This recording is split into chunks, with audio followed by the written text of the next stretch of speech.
Labdiena! Enerģijas vairumtirgū šī gada 29. nedēļa ir bijusi bez būtiskām izmaiņām. Protams, pasaulē šobrīd ir atvaļinājuma sezona.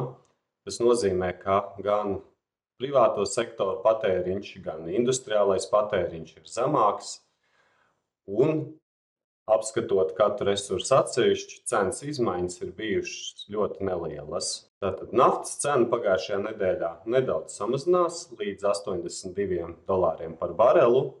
Protams, fonā valda kardarbība risks gan Eiropai, gan tuvajiem austrumiem, bet būtiskais faktors, kas ietekmēs cenas samazinājumu, ir zemāks pieprasījums Ķīnā.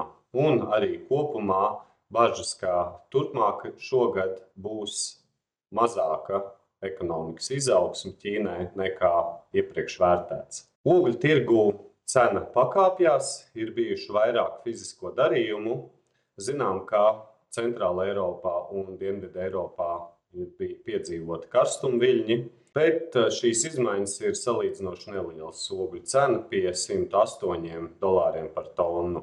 Un turpmāk gaisa temperatūra Eiropai vidēji vērtēta tuvu normai vai dažus grādus zem. Tas nozīmē, ka būtiskas kustības Eiropai kopsumā pieprasījumā pēc ogļu izstrādes šobrīd nav gaidāmas. Dabasgāzes tirgū par €1 pakāpjās nākamā mēneša TTF finanšu instrumentu cena.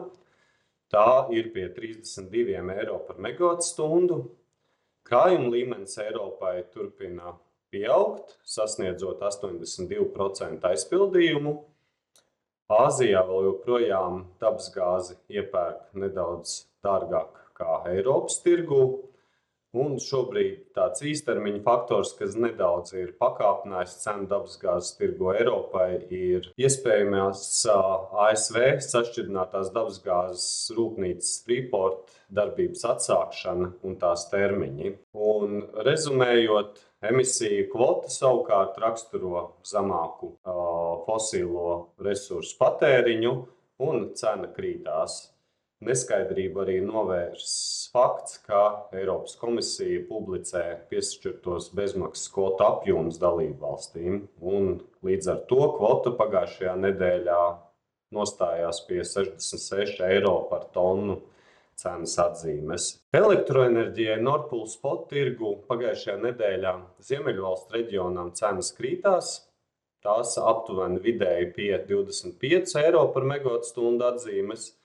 Cena Baltijas valstīm vidēji pie €101 par megavatstundu. Ziemeļvalstīm būtiskākais faktors ir bijis pieprasījuma samazinājums, raksturīgi atvaļinājuma sezonai un industrijas patēriņa samazinājumam. Vienlaikus gan Ziemeļvalstīs nedaudz samazinājusies arī vēja izstrāde, kas visticamāk arī neļauj cenai kristies vēl vairāk.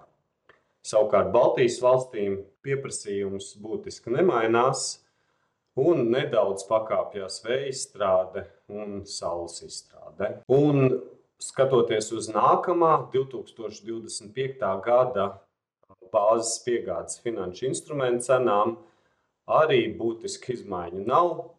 Vairumtirgū viss mierīgi. Ziemeļvalsts cenu apgabali robežās no 40 līdz €50 par megavatstundu, Vācija līdz €90 par megavatstundu un Polijas finanšu instrumentu tirgū nedaudz virs €110 par megavatstundu. Paldies par jūsu uzmanību, tiekamies nākamnedēļ!